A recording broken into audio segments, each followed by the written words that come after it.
ẹ ṣé mo dúpẹ́. ọwọ́ ayé o.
Àkìbádà yóò láìkú, sọ́sọ́ mi dáadáa lẹ́kùn.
Akinyo ẹjọ́ sorúkọ yín fún wa.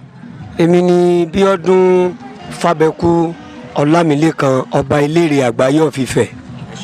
Ẹjọ́ arí tẹ́ ń kọrin tẹ́ ń ṣe gbogbo ẹ̀ tínú yín dùn níbẹ̀ yẹn lẹ́ẹ̀kan yẹn ẹjọ́ sọ fún wa kan tó ṣẹlẹ̀ bíbá. Ọdún Olókun là ń ṣe, ọbabìnrin ló ń sọdún lénìí, ọbabìnrin Olókun àgbáyé ọmọ ìyá gbogbo ló ń sọdún lénìí ló pè wá síbí. Àrípẹ́ káwọn ọmọ kéékèèké tí wọ́n fi ṣẹ̀ṣẹ̀ tán fi wòyàn tá a rí wọn tínú wa ń dùn ẹjọ́ bá a sọ bí àwọn ọmọ yìí ṣe jẹ́ o. Gbogbo àwọn ọmọ tẹ́ ń wò yìí àwọn ọmọ mi ni ilé kọ̀ọ̀kan náà ni gbogbo wọn ti jáde, àwọn ọmọ mi ni mo train gbogbo wọn. Mo wò pé kò sí nǹkan tí àgbà ṣe tọmọdé ò lè ṣe, òun ni mo ṣe kọ́ wọn ní gbogbo nǹkan tí wọ́n ń ṣe yìí. La ṣe wá síbí lẹ́yìn láti wá ṣayẹyẹ ọdún Olókun. Ẹ kí n béèrè orúkọ wọn lẹ́yọ̀ kọ̀ọ̀kan. Kí lorúkọ ẹ? My name is Abiodun Pamilerin. Ibo lè sọ Yorùbá? Ó yá sọ Yorùbá fún mi. Kí lorúkọ ẹ? Orúkọ mi ni Abiodun Pamilerin. O ṣeun. Kí lorúkọ ẹ?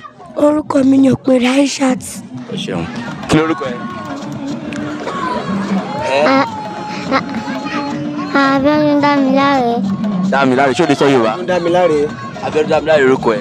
Ìwọ gan ni mo rí tínú mi dùn o tó ṣe ń lùlù lẹ́ẹ̀kan yìí ọ ìwọ ni mo rí o. Ó yá sọ orúkọ ẹ dáadáa fún mi kí n gbọ́. Abiodun Damilare. Ẹ ṣeun.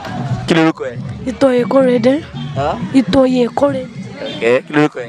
Adéyẹfà Kristana. Okay, so kí lorúkọ gúrùpù yìí? Orúkọ gúrùpù wa ni Pamilerin Onílù Àṣà. Pamilerin Onílù Àṣà. So hi guys, this is Celebrate Olokun TV. If you are new here, this is where we promote African culture, traditions, and religion.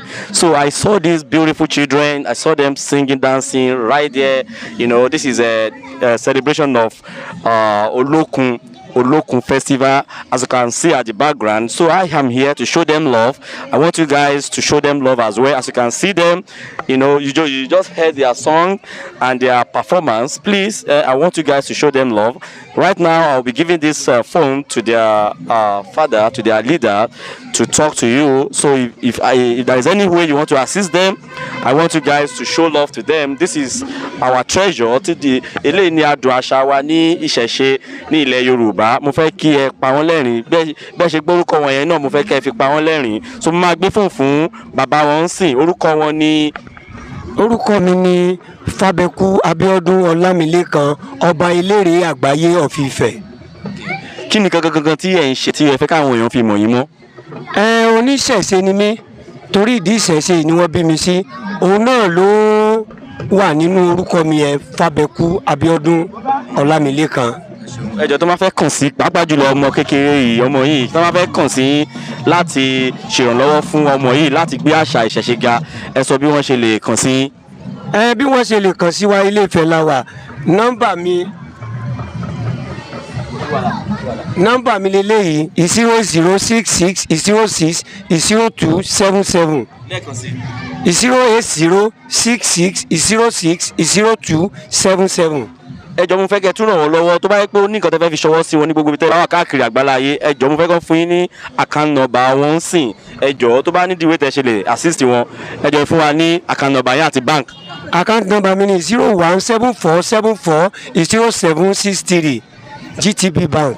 Kí lorúkọ tó wà lórí báǹkì náà? GTB ni Fábẹ́kú Abíọ́dún Ọlámilékan ló wà ń bẹ̀. Ẹ ṣeun. Ok, ẹ kú ọdún o. Ẹ kú ọdún o. Ó ti da ẹjẹ́ tètè máa lọ.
pẹ̀lú mi, màmá Yomi jẹ́, màmá Ẹnìtàn, látọ̀ pọ̀jù láyé, ọmọ wọn lóòdù èyí, ọmọ lẹ́yìn dájọ́ ògùn, ọmọ ìdúró èyí ládé èkó, ẹ̀yin lọ́mọ múnà méjì gbọ̀rọ̀gbọ̀, ẹ̀yin lọ́mọ múnà méjì kọ́kọ́rọ́, ọmọ èyí jagunjú nílọ, ọmọ àjọkọ̀ lójú àgbàrá, ẹ̀yin lọ́mọ fíjọ ọlọ́kọ̀, àfíjọ ọlọ́kọ̀ ló ní ìsẹ́rì, ẹ̀yin lọ́mọ kọ́kọ́ tó wá, àpòkèrè kẹ́jọ ọkọ̀ lè ní ìsẹ́rì, ẹ̀yin lọ́mọ rúdú ọ̀lẹ́, èyí sí fàyàfà, ẹ̀yin lọ́ fíjọ ọlọ́kọ̀, àfíjọ ọlọ́kọ̀ ló ní ìsẹ́rì, ọmọ ìyá gbogbo lórí ṣá.